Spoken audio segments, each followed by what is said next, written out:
Joining us now is Sister Tracey Dugas of the Daughters of St. Paul, who we adore. She joins us today to talk about the latest news from one of our favorite communities. Sister, thanks so much for being with us. How are you doing? I am doing great. It's great to be with you all. Well, we're so happy you could spend some time with us. Recently, your community announced a reconfiguration of your U.S. presence across the United States. Tell us about that. Yes, well, as Daughters of St. Paul, we were founded, our founding spirit was to really follow and be the presence of St. Paul in the world today. He went around and he preached the gospel, and he used the times means at his disposal to communicate Jesus to people. So he wrote letters, he was in person, anything to tell people about Jesus. So we realized that we've been doing ministry in the church and in the world for many, many years. We were founded in 1915. We've done a lot of content creation. So we publish books and we have our book and media centers. And so here in the United States, we're at 13 communities around the country.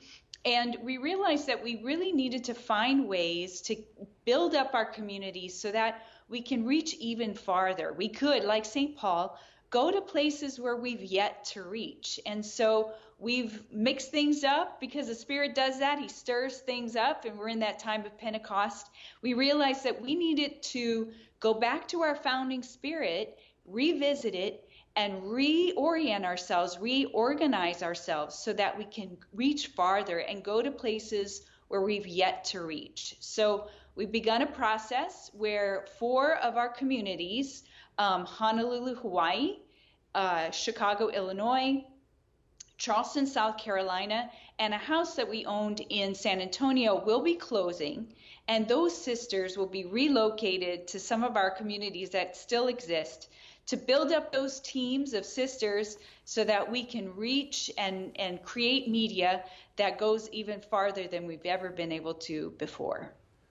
And then, even though goodbyes are always difficult, St. Paul, who's the patron, always on the move, so it seems kind of providential that your media mission is positioned for a new and diverse pastoral opportunity here. Yes, and you're right. Goodbyes are not easy, and this is not the first time as Daughters of St. Paul that we've founded places and also had to move away from certain places. But like Paul, he founded communities, he built them up, and when they were disciples, he moved on, but he kept in touch with those people. And so these are our friends, our family. So we want to also keep moving with them so that the faith can keep growing and going deeper into their life and into the way that they live, day to day. Mm-hmm.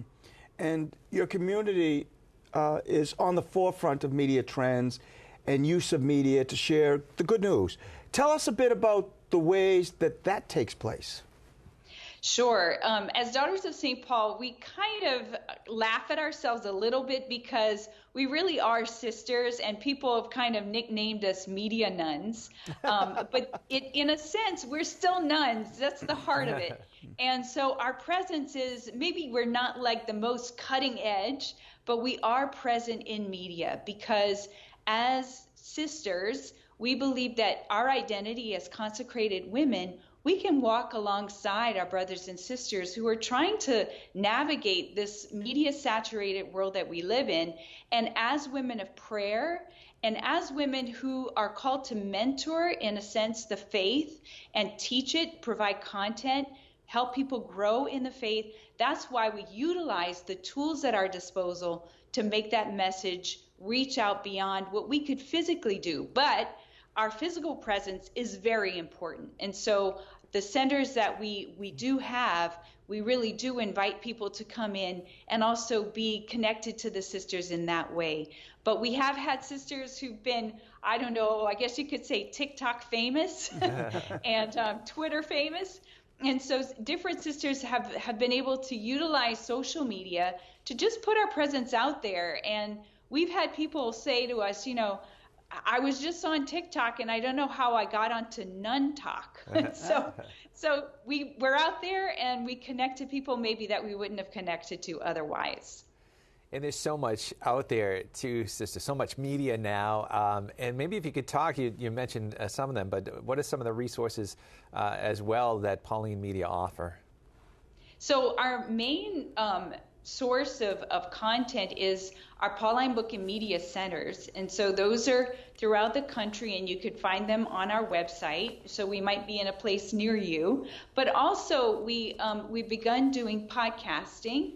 And so a lot of the content that we've created that is in a readable format, a book, we're also able to unpack that with the authors through podcasts. And we've also done video series that, again, go a little bit deeper or bring it home a little bit more.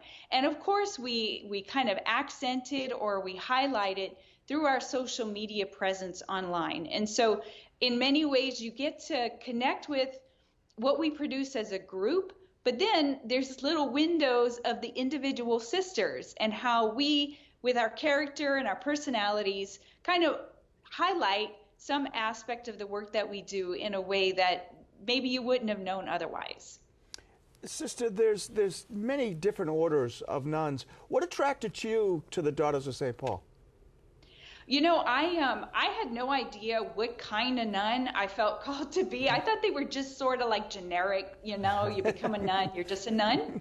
And so when I found out that there were different flavors, I got overwhelmed and I pulled back from my discernment. And it was a phone call from a young woman who overheard that I was interested in religious life, and her family were planning to drive 2.5 hours to Metairie, Louisiana to visit the Daughters of St. Paul. And she said, you know, I hear you're interested. Would you like to come? And I thought, well, you know, where I grew up, there weren't any sisters. I didn't see any nuns around. So I figured this is my chance. So we drove there, and I was expecting what I knew of nuns from a TV movie that I saw where they were all dressed in black and they were singing and they were in a monastery. We walk into a bookstore and I thought, we must be in the wrong place. I think this is not it, right? And so the sisters start, you know, talking to us, and I realized, like, these are real nuns, sisters, apostolic sisters to be exact.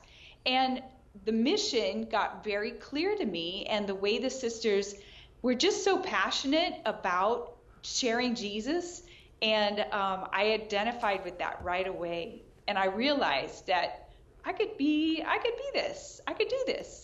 And you have, and you're here with us today. Sister, tell us how people can follow the media of the Daughters of St. Paul, and also how they can find out more information. Sure. Well, if you really are interested in knowing more about our On the Move campaign and the way that we're moving along through this reconfiguration, you can go to connect.pauline.org, and that'll connect you with all the things that are happening with us in this time, and also the ways that people are learning about us. And you can also find out more about our productions through pauline.org. Sister, it's been a pleasure. You have a great day. Thanks, sister. Thank you. So do you.